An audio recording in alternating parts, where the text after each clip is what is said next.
Hello friends, कैसे हैं आप सब। आशा करती हूँ आपकी तैयारी बहुत अच्छी चल रही होगी।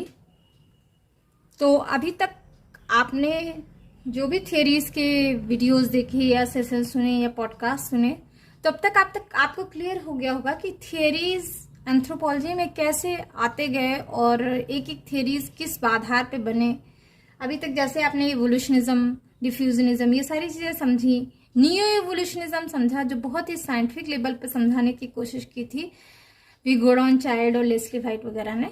ठीक है, तो अब इतना सब जानने के बाद मेरे ख्याल से तो अब जो नॉन बैकग्राउंड होगा, जिनके पास नॉन एंथ्रो होगा, सॉरी एक्सट्रीमली सॉरी, वो स्टूडेंट जिनके पास एंथ्रोपोलॉजिकल बैकग्राउंड नहीं है, जो एंथ्रोपोलॉजी फर्स्ट टाइम पढ़ रहे हैं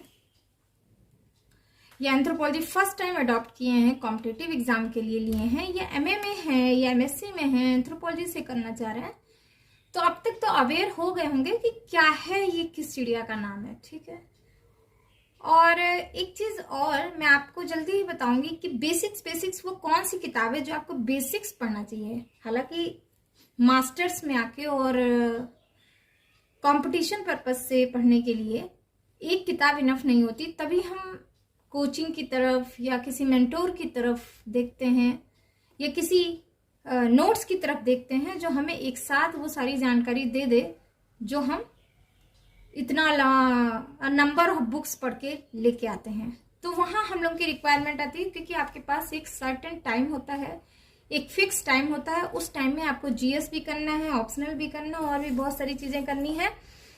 तो बहुत ज्यादा डिटेल में ना जाते हुए आज के टॉपिक की बात करते हैं, फंक्शनलिज्म।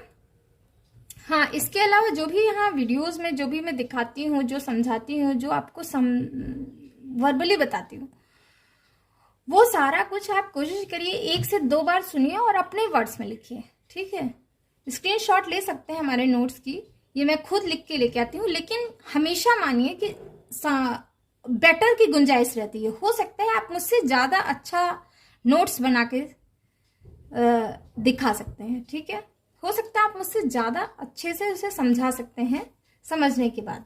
ठीक है, तो कोशिश करिए आप अपने वर्ड्स में नोट्स बनाइए। इससे आसानी ये होती है कि जब एग्जामिनेशन के नाइट में आप उसे पढ़ते हैं ना, तो आपको खुद समझ में आता है। ठीक है, दूसरी बात ये है कि आपको फिर भी कोई क्वेरीज हैं, कोई भी लेक्चर के टाइम आपको कोई भी चीज समझ में नहीं आ रही है, तो आप नीचे मैसेज बॉक्स में मैसेज करिए। मैं पूरी कोशिश करूंगी नेक्स्ट वीडियो में उसे रेक्टिफाई करने की। ठीक है, तो आज का देख लेते हैं। आज मैं फंक्शनलिज्म थ्योरीज की बात करूंगी। फंक्शनलिज्म, फंक्शन से समझ में आ रहा होगा, वर्ड से। फंक्शन क्या है? कार्य। ठीक है, हर चीज का एक कार्य होता है। गाड़ी है, उसका एक फंक्शन है। आपका क्या फंक्शन है?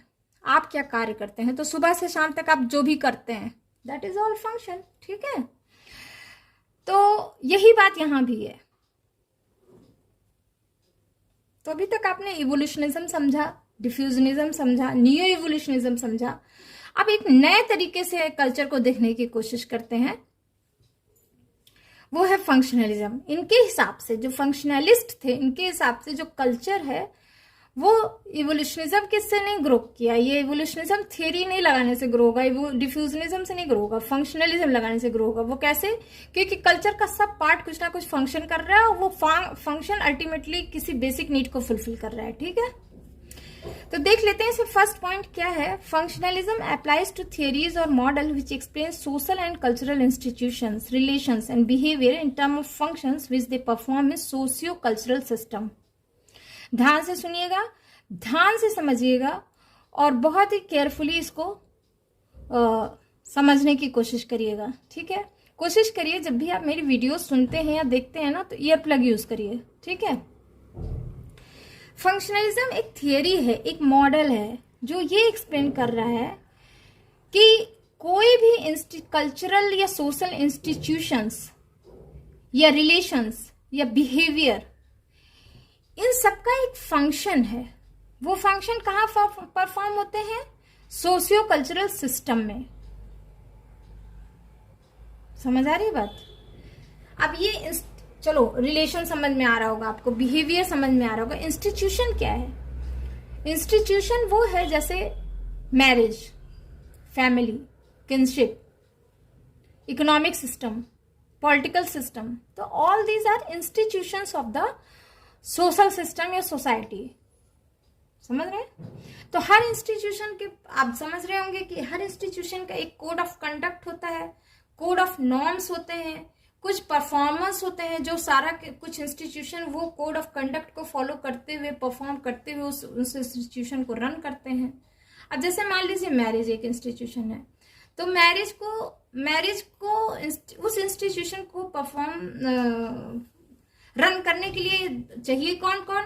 हस्बैंड वाइफ, ठीक है। तो उस इंस्टीट्यूशन को रन होता है एक पर्टिकुलर नॉर्म्स से।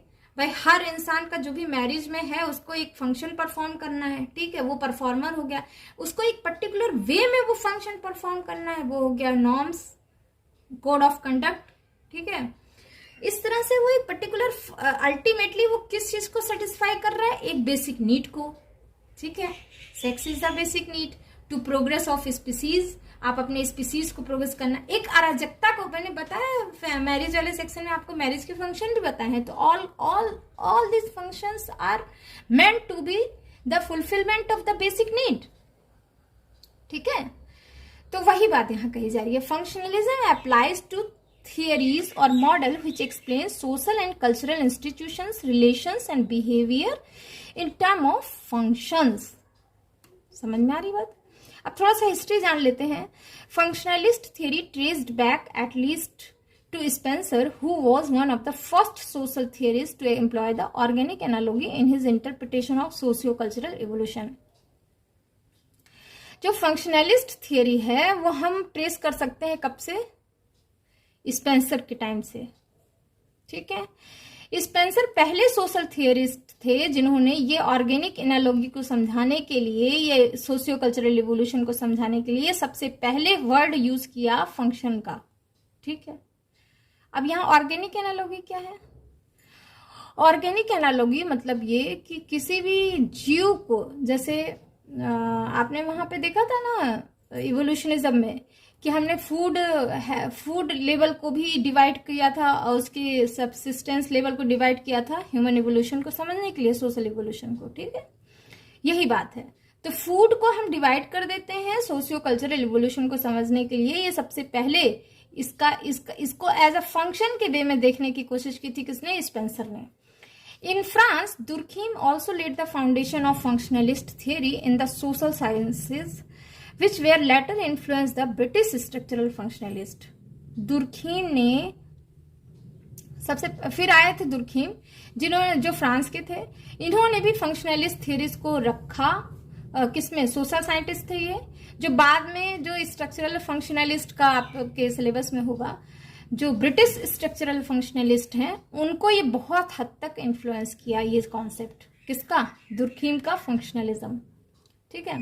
तो ये छोटा सा हो गया इंट्रोडक्शन, इतिहास आप कह सकते हैं। तो किसी भी नए कॉन्सेप्ट को समझाने के लिए, नई चीज को लिखने के लिए सबसे पहले आप थोड़ा सा हिस्ट्री में जानने की जरूरत होती है। ये आप अपने आंसर राइटिंग में भी कीजिएगा, चाहे जनरल स्टडीज में आंसर करिए, चाहे आप ऑप्शनल में करिए। जब भी आप डिस्क्रिप्टिव क्वेश्चन लिखते हैं तो किस क्वेश्चन चाहे जैसा भी पूछा हो, आप थोड़ा सा उसका इतिहास जरूर बताइए, ठीक है। तो नेक्स्ट पॉइंट देख लेते हैं। Clear cut use of functional approach in the analysis of culture in anthropology appeared in writing of Malinowski. हर कोई जानता है मेलिनोव्स्की को, ठीक है। जो नहीं जानते हैं अब तो जान ही जाएंगे, क्योंकि Malinowski is a big name in anthropology, at least he influenced me a lot. तो मेलिनोव्स्की को आप समझिए और इन्हें एक बार बार पढ़िए और समझिए, क्योंकि Malinowski was one of the big क्या कह सकते हैं आप, पर्सन इन एंथ्रोपोलॉजी, ठीक है। तो जो भी एंथ्रोपोलॉजी पढ़ेगा बिना इनसे इन्फ्लुएंस हुए बिना नहीं रह सकता, ठीक है। तो जो सबसे पहला क्लियर कट अच्छे से जिस फंक्शनलिज्म अप्रोच को अपनाया अपने कल्चर एनालिसिस के लिए, कल्चर ग्रोथ एनालिसिस या कल्चरल इवोल्यूशन को समझने के लिए, कल्चर को समझने के लिए, वो थे ब्रॉनिस्लॉ, कैस्पर, मेलिनोव्स्की। और पहले कैसे, या कभी भी हम कोई चीज समझाते हैं, हम किसी के बारे में कोई बात कहते हैं तो कैसे कहते हैं? हवा में तो कहते नहीं है। अब आ गया है ना फेसबुक, ट्विटर। पहले क्या था? पहले हम लिखते थे, जब हम कोई चीज लिख देते थे तो वही चीज पहले हम पेपर पेन पे लिखते थे, वो सर्कुलेट हो जाती थी, ठीक है। जैसे डार्विन की थ्योरी कैसे समझ में आई? क्योंकि ओरिजिन ऑफ स्पीसीज जब पब्लिश हुई तो जाने लोग, समझ आ गई बात? वो भी उनके मरने के 30 साल बाद समझ में आया। खैर, तो यहाँ पे मैलिनोव्स्की का जो सबसे पहले फंक्शनलिस्ट अप्रोच था, मैलिनोव्स्की का ने जो सबसे पहले फंक्शनलिज्म को समझाने की कोशिश की थी, और वो कोशिश की थी उन्होंने डिटेल में बात की थी, वो था उनकी किताब, और उस किताब का नाम था ए scientific theory of culture.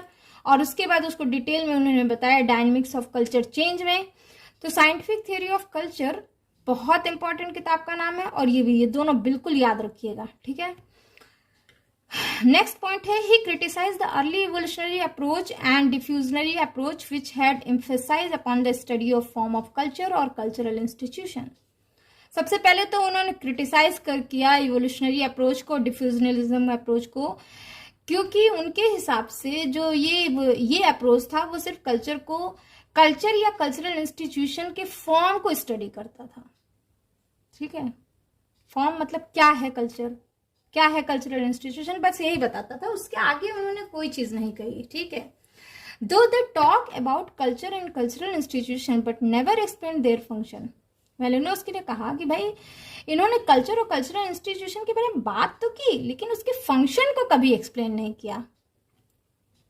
He criticized the concept of survival put forward by evolutionists and had opinion that no custom or institution in culture in totality।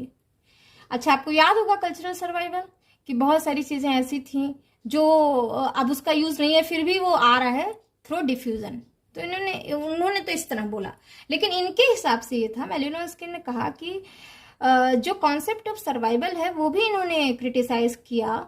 वो उनके हिसाब से, मैलिनोव्स्की के हिसाब से, कि कोई भी कस्टम, कोई भी इंस्टीट्यूशन सोसाइटी में या कल्चर में वो कभी भी यूजलेस नहीं होता है, वो कभी भी पूरी तरह से फंक्शनलेस नहीं होता है, ठीक है। Each and every institution or custom has some functional importance in culture। how each and every, सब चीज का इंपॉर्टेंस है कल्चर में, एक कोई ना कोई इसका फंक्शन जरूर होगा, कुछ नहीं तो सिंबॉलिक होगा, ठीक है। He introduced a new principle called, जिसे हम कहते हैं आज की डेट में फंक्शनलिज्म। क्या कहते हैं? फंक्शनलिज्म। यहां तक बात समझ में आ गई, ठीक है।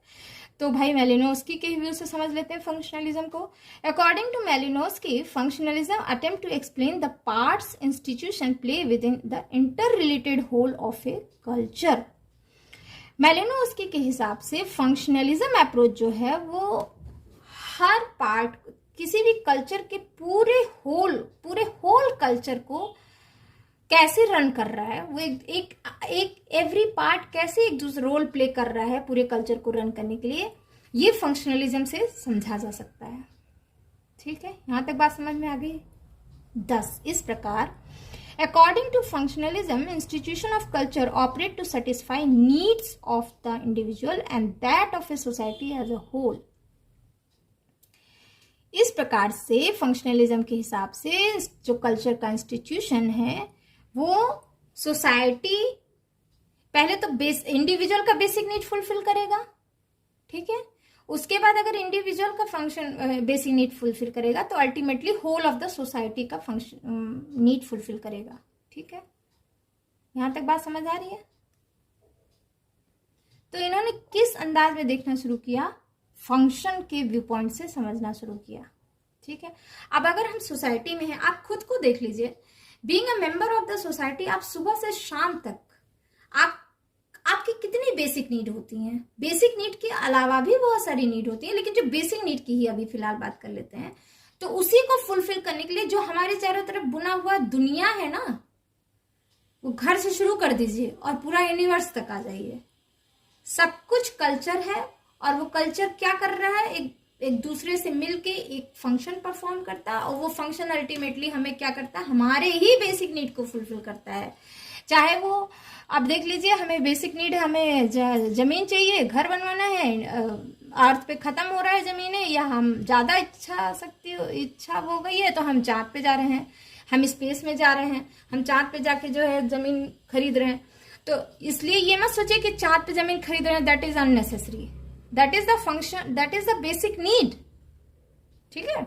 तो हर फंक्शन का एक रिक्वायरमेंट है। तो दैट इज व्हाट, मतलब अब इतना मैंने बहुत सारा एक्सट्रीम में आपको बता दिया, इतना नहीं होता है, लेकिन हाँ इस तरह से आप इसको समझ सकते हैं। ठीक है, तो यहाँ जो भी बात कह रहे हैं मैलिनोव्स्की कह रहे हैं, मैं नहीं कह रही हूँ।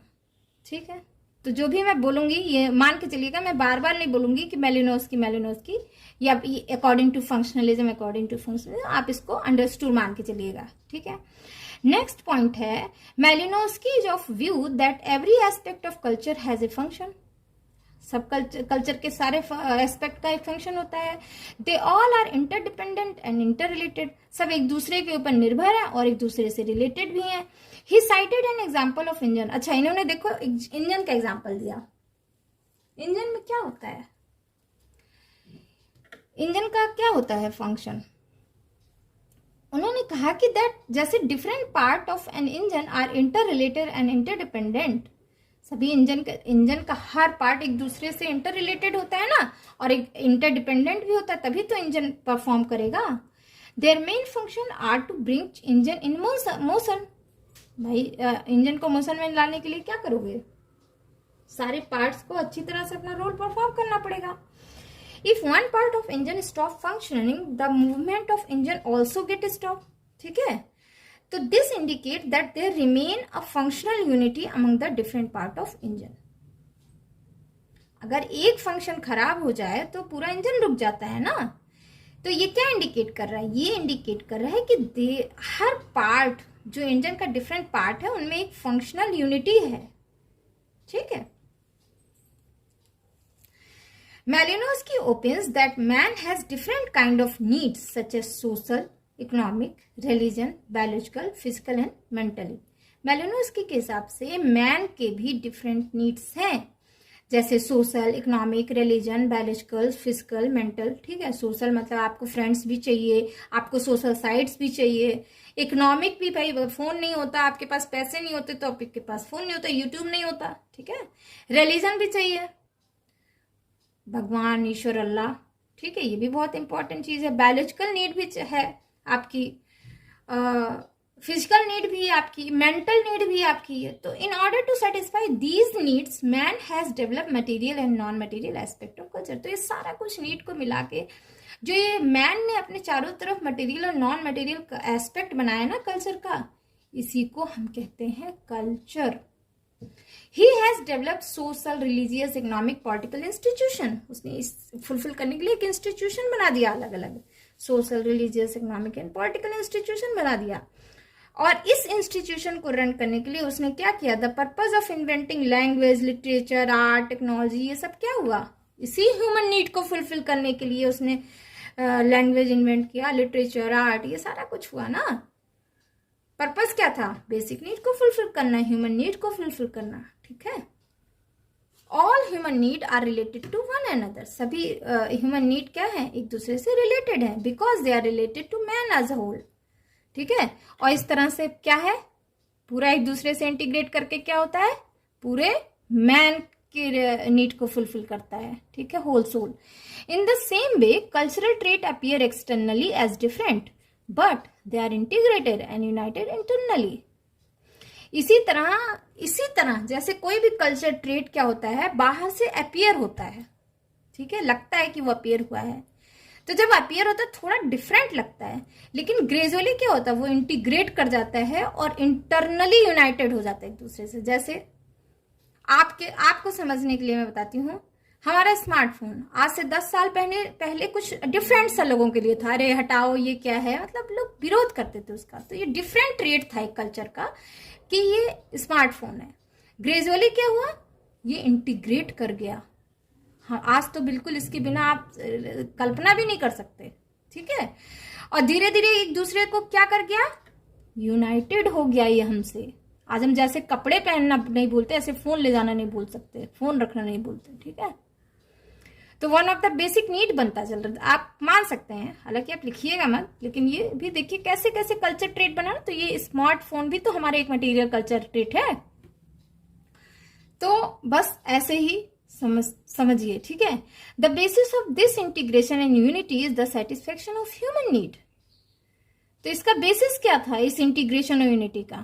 हमारे ह्यूमन नीड का सेटिस्फेक्शन। सिंपल, हमारी जरूरत थी उसको ये फुलफिल करता गया और इस तरह से हमारे कल्चर में इंटीग्रेट कर गया। Malinowski treat culture in the form of self dependent and totality. Malinowski ने कल्चर को टोटलिटी में समझा, टोटलिटी में लिया कि ये पूरी तरह से एक यूनिट है, एक सेल्फ डिपेंडेंट यूनिट है। He is view that change in one aspect of culture will bring change in culture as a whole. इनके हिसाब से अगर किसी एक चीज में चेंज कर देंगे तो पूरा पूरा कल्चर ही चेंज हो जाएगा। समझ आ रही है? तो ये समझ आ गया यहाँ तक कि कल्चर फंक्शनलिज्म और ये थियरी कैसे मेथड काम कर रहा है। अच्छा, नेक्स्ट देख लेते हैं। मेलिनोव्स्की का chief argument behind the functionalism is that every aspect of culture has a function. और ये जो फंक्शन होगा क्या करेगा? Satisfaction of human need. इनका चीफ आर्गुमेंट ये था कि फंक्शनलिज्म के पीछे कि कल्चर का हर एस्पेक्ट एक फंक्शन परफॉर्म करता है और ये फंक्शन विस क्या करता है? उस ह्यूमन नीड को फुलफिल करता है। अब आगे ये बात क्या कहते हैं, आगे इन्होंने कही है ही डिस्टिंग्यूज 3 लेवल ऑफ नीड। उन्होंने आवश्यकता के स्तर को 3 भागों में बांटा। पहला था प्राइमरी, दूसरा था इंस्ट्रूमेंटल, तीसरा था इंटीग्रेटिव।